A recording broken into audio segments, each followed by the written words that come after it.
Good evening to you. I'm excited to see all of you here. I never expected this kind of an elite crowd here in the house. So, I think the topic we have chosen, why serve? Right? Now, when I just say why serve, obviously, at least some of you might have thought, the answer should be in one sentence. I mean, for every person there is a reason to do something, right? So can anyone tell why serve? Why do you have to serve this society? I mean, I want to make it interactive. Monologues, many of us don't like, especially after the full stomach, right? So I want to avoid it. So, what is your concept about doing service to the society? Can anybody start? I'll do it. I mean, I'll contribute it. I mean, maybe there are more dimensions to what you think about the subject. I may contribute more to that. But can anybody answer this question? Why do we have to serve? Just like my personal opinion. Yes. It's just an expression of gratitude Yes. that you receive, but that you also give. It's an expression of gratitude. Yeah. Fine. Good. Good. Anybody else? I think that to serve is to love. I mean, the people that love is like willing to serve anybody around them. I think that serving is an expression of love. Very good. That's true. Anybody else who can contribute before I start? To bring joy to others. Bring joy to others. Yes. All these answers are right. Very true. Very true. But we all live in a society. If each one of us were to live on an isolated island, this topic for discussion would not have arisen. Do you agree with me? Yeah. Because then you would be alone living in an island. There wouldn't be any need for any social work over there. But what is your concept about a society? Can anyone answer this question? What do you think of a society? What is a society? I mean, what is your concept? What is your idea in your mind? Relationships. Relationship. Collection of individuals.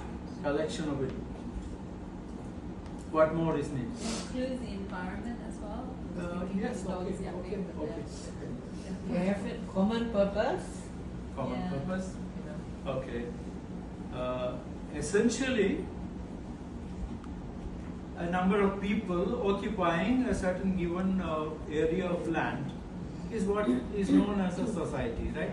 But that exactly is not what a society means. I mean, philosophically. There are many. Society is not merely a group of people living in a certain area of land, but there must be an orchestration of individuals leading a meaningful life in a society. That is essential. Where people, as you said, love each other, cooperate with each other. All these things are factors that are included in a society. Now, by orchestration, what I meant was individuals learning to depend on others in the society. You should not be one person in an island like. I mean, you should be attached to the others. There should be a cohesiveness. Do you understand the word? Cohesiveness. You must be sticking to each other so that you feel that it's a one unit, and that will establish a kind of harmony in the society. When the harmony is broken, that society will be attacked by many calamities. And even the external forces can attack that society. But a harmonious society, a group of harmonious societies, make it a nation. But a mere population makes it a country. Do you get the difference between a nation and a country? A population is a number of people living together, but there is no harmony in that. Whereas, come on please, and Nation. a nation, right? Yeah. Very good, you are listening. Whereas a nation, there is absolute harmony among the people. Then only it becomes a nation. And such group of societies make a wonderful nation. Otherwise, it's just a population that makes it a country. Okay? Any problem in digestion? Okay. That's what it is. Philosophically, a group of societies that depend on others, they stick to each other, and they can ward off all external attacks. Such a one is a society. Okay, that makes it a nation. Okay, right. That's one part of it. Yeah. Now, I will tell you something about impulsive action and work. What about animals? They do any work? Yes. They do some work. That is an impulsive action. They are programmed to do that. For example, the honeybees. Have you seen honeybees in Singapore? That you might not have seen it. Have you seen honeybees? Yeah. Yeah, they. In Singapore. Pure Yeah. in Singapore. Yeah. My brother. Excellent. Yeah. My God. Anyway, the honeycombs. Have you seen honeycombs? Yeah. They are excellent structures, beautiful structures. But all through these years in the past, the honeys were making the same kind of Bees. Honeycombs. Bees or hexagonal entries and all that. Now, they have been programs to construct those. They are not structural engineers. Are they? Honeys? honeybees. No, they are not structural engineers. So, they are doing it on impulsive action. Impulsive action. Similarly, spiders, they web spider webs beautifully, and all these years in the past they have been doing it the same way. They are also programmed, and that is impulsive action, the result of impulsive action. Whereas man alone is capable of using his intelligence, and man's work using his intelligence is called work. And through work only man has progressed all these years. Because from the Stone Age, we have developed unto this time. That is through work, not through impulsive action. I'm cutting things short. Actually, it's a long subject. I mean, you need to be here from now till tomorrow. Are you willing to do that? You are not willing to. It is not really. Yes. What did you say? I didn't hear. This isn't sure. Okay. Now, all prophets, they have been doing their work. Is that with any selfish motives? What do you think? The work of prophets. Did they do what they did out of selfish motives? No. All prophets. That is why they are still remembered and they are still influencing people. Even 2,500 years ago, when Christ lived, he had no selfish motives at all. But he did what he did out of love for it, love for you and I. And what about Hitler? What about Mussolini? Lenin? All these people also did work. But soon after they died, people broke down their monuments, they dug out the bodies and all that. Why? Because those people worked out of selfish motives. Whereas the prophets did not do what they did out of selfish motives. Any disagreement? I call for disagreements. Alright. So, when you do something selflessly, without selfish motives, your action, your work will be remembered forever, and people do such selfless work, they get a lot of satisfaction for themselves. Right? Mona Lisa, do you think of the person who drew the picture? My Leonardo Leonardo. Vinci. Yeah. He might have got a lot of pleasure out of it. And if somebody had asked him, how did you manage to do it? He would have said, it came through me. I mean, I didn't do it, but it came through, the art came through. Can you repeat it? I'm sorry, I cannot repeat it. Because that particular moment, what you call inspired moment. It's an inspired moment. And he looked around and found another person in that compartment. So we Indians cannot keep quiet, right? You might have already noticed. So he found another person and he said, "Aap kahan se? I mean, where are you from?" He started the conversation.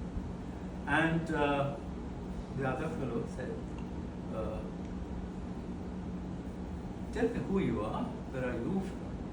Then I started telling this story like this. I was born in such and such a village, and I was educated till the 10th standard. And one day my uncle came, and he just went through my mark sheet and all that. He invited me to come and learn in Bangalore, and he helped me to find a place in Bangalore, very famous college. And I was doing very well academically in the college. And I passed out with excellent grades. And then again, the uncle got me a job in a good company. I was doing very well. And the company liked me so much that they didn't want to spare me. And the uncle came and he said, "Why don't you marry my daughter?" And I married his daughter. Don't look at her. I have no such intentions. I have no uncles. So the other man asked the other man, "What about you?" He started telling. What I'm trying to say is, what is ego?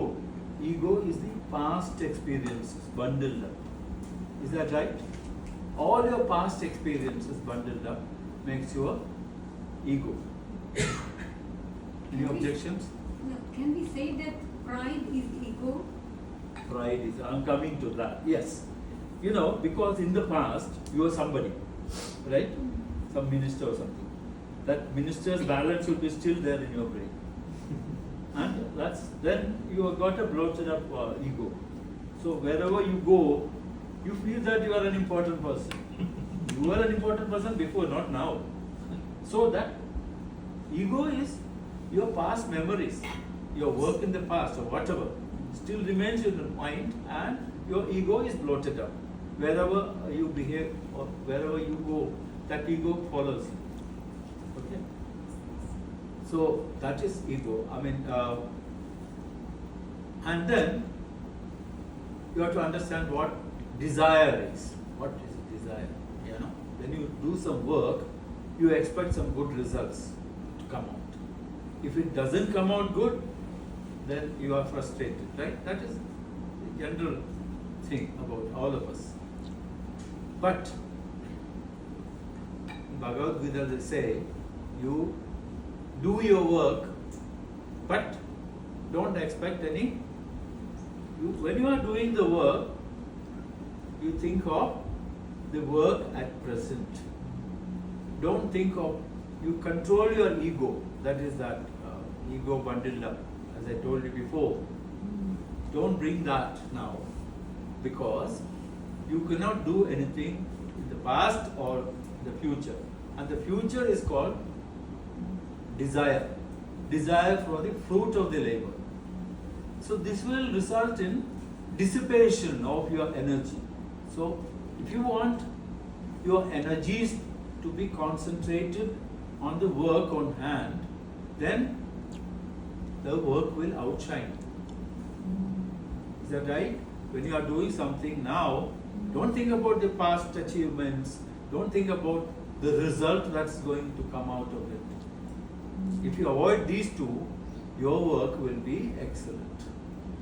And that's how I told you, masterpieces can never be repeated.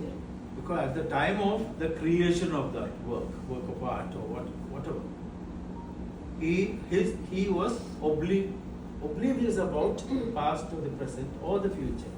And that work came through me, he will say. It came through me. I don't know how I did it. So, this is it. So, I will shorten my speech by telling that if you take up a work, for example, your social service, do it out of love for it. I mean, not for any other external reasons, like I will get this benefit out of it, that benefit out of it, somebody is going to notice me, I'm going to offer something or something like that. If you do it that way, your work will become definitely clumsy. I want to say it will become excellent. Is that right? So, keep all your mind concentrating on the work on hand, then that work will be remarkable. It will produce remarkable results. Then another thing I want to say is, think of A, B and C. A and B and C work in the same field, same kind of work. But A and B's work was a failure actually, and C excels exceedingly well. It is. Now, how do you explain this? They'll say C was very lucky, he was very fortunate, and God helped him. All these things are the things that we say about the excellence of C. I mean, he did that work and came out with excellent result. Whereas the other two chaps, they did the same work, but they did not produce the same kind of result. They were marked as failures. How do you explain this? How do you explain this? Is it luck? Is it God's grace? God's grace may be there, but can you say it's luck? No, it may be amount of work each of them has put into it, isn't it? The more work if you work hard, you will achieve better That results. condition, in the beginning I told you, they were working in the same field, putting in the same effort, same kind of effort. But C excelled in his work. He was excellent. C's outcome was excellent. What makes the difference? But then, is it like in a particular field of service, or is it Particular, same self, No, similar. but in this selfless service, you mean? Pardon? Is- Work, In the office, in a particular field of work, or is it Yeah. in just service Yeah. we are talking about? Say, I use the word field of work. It is very global in its meaning. Any work, any work. No, but then see, it also depends on skills and maybe on the sincerity, right? Of attitude to work. Yes. Skill. All of them are equally skilled. But she's mentioning sincerity. I think that might be. So if one is attached Attitude, to the, everything. yeah. Anyway, that's the way we explain it. But there is a reason behind it. Because she was doing that service selflessly. I mean, I told you, it's a philosophy. So, he theoretically, he didn't think of his ego. I mean, there was no ego coming into play. There was no desire for the fruit of it. He just did that work and he excelled. Not because of his good fortune or something like that. The way he did it explains it. And I will tell you, to make it more clear, I have a story about a father and 4 sons, right? And they had a wonderful firm running. And it was a very successful firm for quite a number of years. Then all of a sudden, imagine, it's a sad thing to happen, father died. Father died, and the brothers soon broke up, and this big firm became 4 shops, small shops. How did it happen? Division. Anybody who has done any course in management? Have you heard of this? In management? Yes. Peter Drucker's book, have you read? No. Okay. This is called in management dynamism of togetherness. When they stick to each other, cooperate with each other, teamwork. When it tells about teamwork, he quotes this. This is called dynamism of togetherness. 10 people cannot stick together for a long time. Is that true? Maybe in Singapore it's different. Yeah, this is when people cooperate with each other and do some work with all these things, with love and with all dedication, then good results would come. So that's why the sons, when in the absence of the father, failed, and they became poorer and poorer because of their selfishness acted more than the interest in business. So that's how it goes on. So have you got any idea about the advantages of putting in selfless service, as most of you are doing in Singapore? Singapore should benefit by your work. In that case, it deserves the name as a nation. Otherwise, it will get reduced into a country. So if you want Singapore to be a nation, I think you have to be very cooperative with this. Everything. Don't dirty the streets and all these things are also matters that make the country very successful.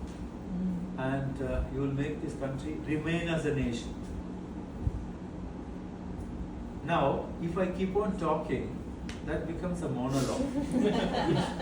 When I look at some of your people, yeah, you want to speak? Go on. Good. So, what I say is, your social service really should be helping the society as a whole. If each one of you becomes selfish and go for self-aggrandizement, as in some states of some other countries, you know, some ministers bring some projects for self-aggrandizement. 100 rupees, I'm sorry, I just used the word which I didn't want to use it. In some countries, I said the 70% of the project amount goes into the pockets of the ministers, and only that 25% will be used for the project. So, will the country progress? No. The country cannot progress in this case. So, there also you need to be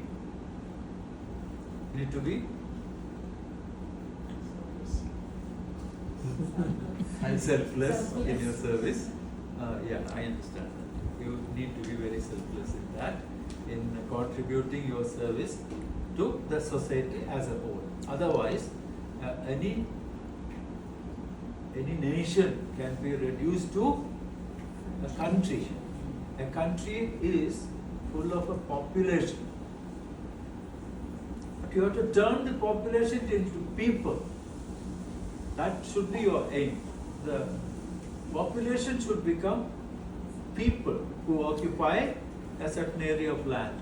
Then you can proudly say, I belong to this nation of Singapore or nation of whatever. So this is what I wanted to tell you this night. In fact, if you permit me, I will speak from now till tomorrow. I've got many exams. But I don't want to do that. So there's a story actually about the desire and all that. Because when you give up your desire, you become a great big man. There was a king. Sometime back there was a king. And the king wanted to meet one of the sages of India. This happened in India. One of the sages. And the minister was called and said, come on, you bring me a sage, a real, genuine sage, a sannyasi, we call it. You should bring a sannyasi to the palace within a week's time. You have to find her. And the minister could not find, he said, okay, there is a sannyasi every end of the street. So he said, if that is easy, bring me one, the best one among them. And you could never find a sannyasi like that, because sannyasis are all fake ones.